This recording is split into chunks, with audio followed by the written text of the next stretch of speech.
Hello everyone, welcome to my channel civil signal. और आज हम ज्योग्राफी का एक नया टॉपिक डिस्कस करने वाले हैं जिसमें हम इंटीरियर ऑफ अर्थ के बारे में देखेंगे। तो इंटीरियर ऑफ अर्थ में क्या होता है वो हम डिस्कस करेंगे, उसका ऑब्जर्वेशन देखेंगे, उसमें किस तरह की लेयर्स जो है वो पाई जाती हैं। उसके बाद अर्थ के इंटीरियर का कंपोजिशन क्या होता है, अर्थ एज अ होल कौन से कंपोनेंट्स होते हैं, अर्थ एज अ क्रस्ट कौन से कंपोनेंट होते हैं। उसके बाद रॉक साइकिल डिस्कस करेंगे कि कैसे रॉक्स एक दूसरे में चेंज होते हैं, इग्नियस रॉक कैसे सेडिमेंट्स में चेंज होता है, सेडिमेंट्स कैसे मेटामॉर्फस में चेंज होते हैं, ये सारा कुछ हम डिस्कस करने वाले हैं। फिर टाइप्स ऑफ रॉक्स में देखेंगे कौन कौन सी टाइप्स होते हैं और इसमें क्या क्या डिफरेंसेस होते हैं, ये डिस्कस करने वाले हैं। के वीडियो में हम यही टॉपिक डिस्कस करने वाले हैं, इंटीरियर ऑफ अर्थ तक हम डिस्कस करेंगे। नेक्स्ट लेक्चर में हम लोग सारी जो 3 थ्योरीज होती हैं वो डिस्कस करेंगे और क्लाइमेटोलॉजी के कुछ टॉपिक्स डिस्कस करेंगे, ठीक है। सॉरी, ओशियनोग्राफी के टॉपिक डिस्कस करेंगे। तो अभी हम एडवर्ड इंटीरियर ऑफ अर्थ के बारे में बताते हैं। तो आपको पता है कि अर्थ जो है इसके अंदर का जो इंटीरियर वाला पार्ट है वो अलग अलग लेयर से मिलके बना हुआ है। जो आउटर लेयर होती है जिसको हम कॉन्टिनेंट्स बोलते हैं, जहाँ पे हम रहते हैं उसको हम कॉन्टिनेंट्स बोलते हैं। ये किसका बना है, सिलिकॉन एंड एल्यूमिनियम का बना है, जिसको हम सियाल बोलते हैं। इसके अंदर की एक और लेयर होती है जिसको हम मेंटल बोलते हैं। वो मेंटल और जो ओशियानिक क्रस्ट है वो किसकी बनी होती है, सीमा की बनी होती है, सिलिकॉन एंड मैग्नीशियम। और उसके अंदर ये होता है कोर वाला पार्ट, जो किसका बना होता है, नीफे का बना होता है, मतलब निक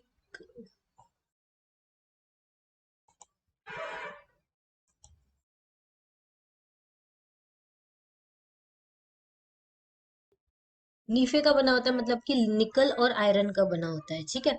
चलिए नेक्स्ट है। अब देखो इंटीरियर ऑफ द अर्थ में एक और चीज मैं आपको देखो, ये जो हमारा अर्थ है इसके ऊपर वाला जो लेयर होता है जिसको हम कॉन्टिनेंट्स बोलते हैं इसको हम क्रस्ट बोलते हैं। क्रस्ट के नीचे वाला जो पार्ट है इसको हम मेंटल बोलते हैं। इसके अंदर वाला जो पार्ट है उसको हम आउटर कोर बोलते हैं, और ये जो अंदर वाला पार्ट है और भी अंदर वाला उसको हम इनर कोर बोलते हैं।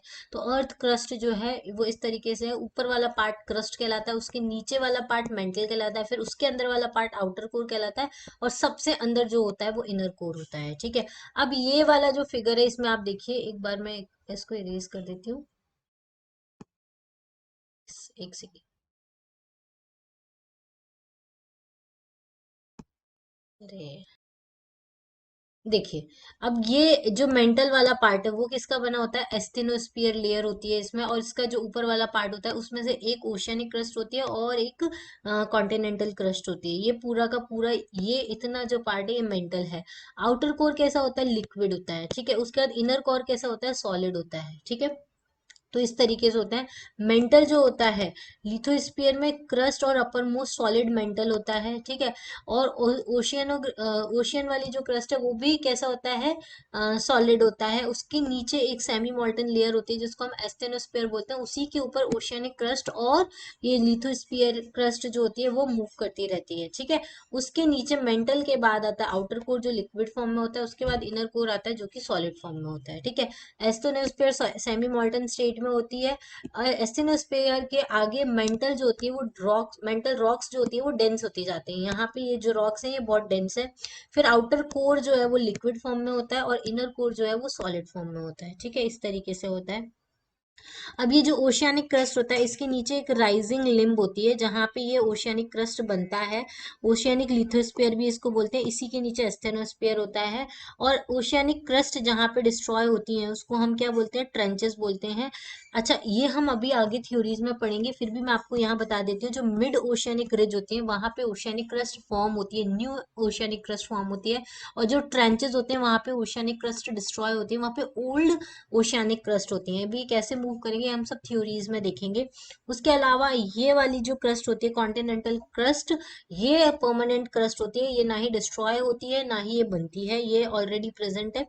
ये मैग्मा के बनने से या फिर जो भी फ्लोटिंग होने की वजह से बनी है, तो ये कॉन्टिनेंटल क्रस्ट है, ठीक है। तो ये आपको याद रखना है। तो ये 3 चीजें होती है जो मैंने आपको बता दिया।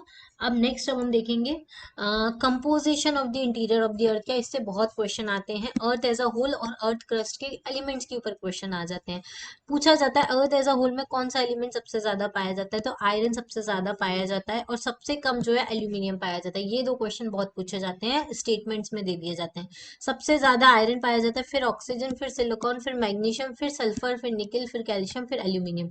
आपको सबसे ज्यादा याद रखना आयरन के बारे में, ऑक्सीजन के बारे में और सिलिकॉन के बारे में, और फिर कैल्शियम सबसे कम, और फिर सबसे कम जो है एल्यूमिनियम पाया जाता है। ठीक है, अब अर्थ के क्रस्ट पे और क्या चीज है, जो अर्थ क्रस्ट पे, अब ये अर्थ एज अ होल बात करें, ये पूरे अर्थ में सबसे ज्यादा आयरन पाया जाता है, लेकिन अर्थ की जो क्रस्ट है, ओशियनिक क्रस्ट और कॉन्टिनेंटल क्रस्ट, वहां पे सबसे ज्यादा क्या पाया जाता है, तो ऑक्सीजन सबसे ज्यादा पाया जाता है, ये आपको पता होना चाहिए। और पोटेशियम जो है वो सबसे कम पाया जाता है। क्लियर। अब ये जो रॉक्स का फॉर्मेशन होता है अर्थ के क्रस्ट पे, वो अलग अलग फॉर्म में वो एक दूसरे में चेंज होती रहती है, उसी को हम रॉक साइकिल बोलते हैं।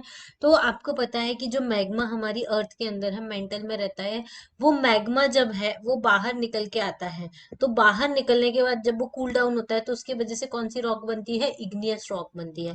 फिर जब इस इग्नियस रॉक का वीदरिंग होती है, इरोजन होता है, तो उसकी वजह से ये रॉक जो है वो छोटे छोटे सेडिमेंट्स में टूट जाती है।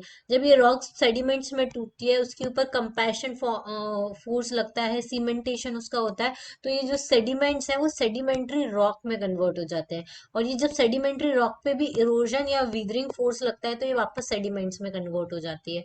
फिर सेडिमेंट्री रॉक से वापस क्या होता है, जब हीट और प्रेशर लगता है सेडिमेंट्री रॉक के ऊपर, तो ये कौन से फॉर्म की रॉक में कन्वर्ट हो जाती है, मेटामॉर्फिक रॉक में कन्वर्ट होती है। ठीक है, फिर मेटामॉर्फिक रॉक का भी अगर वेदरिंग और इरोजन होता है तो ये वापस किस में कन्वर्ट हो जाते हैं, सेडिमेंट्स में कन्वर्ट हो जाते हैं। जब मेटामॉर्फिक रॉक अंदर हीट एंड प्रेशर के अंदर ज्यादा रहती है, उसके बाद ये मेटामॉर्फिक रॉक में चेंज होती है। मेटामॉर्फिक रॉक की जब मेल्टिंग हो जाती है, मेल्टिंग हो जाती है तो ये मैग्मा में कन्वर्ट हो जाती है। फिर जब मैग्मा जो है अर्थ के बाहर आता है वॉल्केनिक एक्टिविटी के फॉर्म में, फिर वो कूल डाउन होता है तो वापस इग्नियस रॉक बनती है। तो पूरी साइकिल में क्या हो रहा है, जब मैग्मा बाहर आता है ठंडा होकर इग्नियस रॉक बनाता है, इग्नियस रॉक टूट के सेडिमेंट्स बनाती है, सेडिमेंट पे जब कंपैशन और सीमेंटेशन होता है तो वो वापस से सेडिमेंट्री रॉक बन जाता है। सेडिमेंट्री रॉक के ऊपर हीट और प्रेशर लगता है तो वो मेटामॉर्फिक रॉक बन जाता है, और जब मेटामॉर्फिक रॉक की मेल्टिंग होती है तो वो मैग्मा बन जाता है, फिर मैग्मा की कूल डाउन होता है तो इग्नियस रॉक। तो इस तरीके से ये साइकिल चेंज होती रहती है। और उसके अलावा चाहे वो सेडिमेंट्री रॉक हो, चाहे वो मेटामॉर्फिक रॉक हो, चाहे वो इग्नियस रॉक हो, जिन इन तीनों की जब विदरिंग और इरोजन होता है तो ये रॉक्स किस में चेंज होती है, सेडिमेंट्स में चेंज होती है। ये आपको पता होना चाहिए। तो ये पूरी की पूरी रॉक साइकिल है जो हमारे अर्थ पे चलती रहती है। ठीक है, अब इनकी प्रॉपर्टीज क्या होती है एक बार वो हम देख लेते हैं। इनके ऊपर बहुत क्वेश्चन आते हैं, रॉक की अलग अलग प्रॉपर्टीज पूछ ली जाती है। जो इग्नियस रॉक होती है वो मैग्मा के सॉलिडिफिकेशन या लावा के सॉलिडिफिकेशन से बनती है। इनका कोई स्ट्रेटा और लेयर नहीं होती है, जैसे लावा ठंडा होता है वैसे ये रॉक फॉर्म हो जाती है। ये लावा के सॉलिडिफिकेशन की वजह से बनती है। ये क्रिस्टलाइन फॉर्म में होती है और इनके अंदर फॉसिल नहीं होते। फॉसिल कैसे आएंगे, इतना गर्म लावा होता है, वो ठंडा हुआ होता है, वहां पे फॉसिल्स हो ही नहीं सकते, वहां जानवर हो ही नहीं सकते गर्म लावा के अंदर, इस वजह से फॉसिल्स नहीं होते हैं। अब जो सेडिमेंट्री रॉक्स है ये lithification of due to the lithification of the soil की वजह से बनती है। मतलब ये जो सॉइल होता है वो पत्थर में चेंज होता है तब ये सेडिमेंट्री रॉक बनती है। इस रॉक का इरोजन भी होता है, इसमें ग्रैनुल्स का डिपोजिशन भी होता है और इसका कंपैक्शन भी होता है, जिसकी वजह से लिथिफिकेशन होता है। ये हमेशा स्ट्रेटिफाइड फॉर्म में रहती है, लेयर्स की फॉर्म में बनी होती है, क्योंकि पहले सेडिमेंट्स टूटेंगे फिर इकट्ठे होंगे, उसमें जानवर भी रहते हैं। तो ये वाली जो सेडिमेंट्री रॉक है इसमें फॉसिल होते हैं। ठीक है, they may have fossils, sedimentary rocks में फॉसिल्स होते हैं। फिर एक आता है मेटामॉर्फस रॉक। जब सेडिमेंट्री रॉक के ऊपर बहुत हाई हीट एंड प्रेशर लगता है अर्थ का, तब ये मेटामॉर्फस रॉक में कन्वर्ट होती है। दोनों इग्नियस और सेडिमेंट्री रॉक जो होती है वो हीट और प्रेशर की वजह से किस में चेंज हो सकती है, मेटामॉर्फस रॉक में चेंज हो सकती हैं। इसमें भी कोई फॉसिल्स नहीं होते, इसमें भी स्ट्रेटिफिकेशन नहीं होता है, जैसे कि ग्रेनाइट। ठीक है, स्ट्रेटिफिकेशन नहीं होता है। सिर्फ और सिर्फ सेडिमेंट्री रॉक ऐसी है जिसके अंदर आपको फॉसिल्स देखने को मिलते हैं। ठीक है, तो ये हो गया रॉक साइकिल और जनरल ज्योग्राफी हमने आज डिस्कस। ओके, इसी के साथ हमारा इंटीरियर ऑफ अर्थ वाला जो टॉपिक है वो फिनिश हो जाता है। इसके अलावा अगर आपको जीपीएससी के लिए कोर्स ज्वाइन करना है तो आप जीपीएससी 2024 हमारा कोर्स लॉन्च हो चुका है वेब सिविल सिग्नल एप्लीकेशन के ऊपर, आप वहां से जाके ज्वाइन कर सकते हैं। उसके लिए आपको क्या करना पड़ेगा, प्ले स्टोर से जाकर एप्लीकेशन को डाउनलोड करना पड़ेगा। जैसे ही आप डाउनलोड करेंगे वैसे ही आपको कोर्स दिख जाएगा, वहाँ पे जाके आप देख सकते हैं। उसमें फ्री वीडियो लेक्चर्स भी हैं, साथ में फ्री पीडीएफ मटेरियल्स भी आपको मिल जाएगा। जब आप इस कोर्स को परचेज करेंगे तो आपको सारे रिकॉर्डेड वीडियोस मिलेंगे और डाउट क्लियरिंग सेशंस के लिए लाइव सेशन रहेंगे। साथ में आपको हर सब्जेक्ट का पीडीएफ मटेरियल दिया जाएगा। अगर आप जीपीएससी एग्जाम की प्रिपरेशन कर रहे हैं तो इस कोर्स को आप परचेज कर सकते हैं। उसके लिए अगर आपको कोई भी क्वेरी है तो स्क्रीन पर नीचे कॉन्टैक्ट नंबर दिया हुआ है, यहाँ से आप जाके कॉन्टैक्ट कर सकते हैं। आज के लिए इतना ही। Thank you, thanks for watching, have a nice day.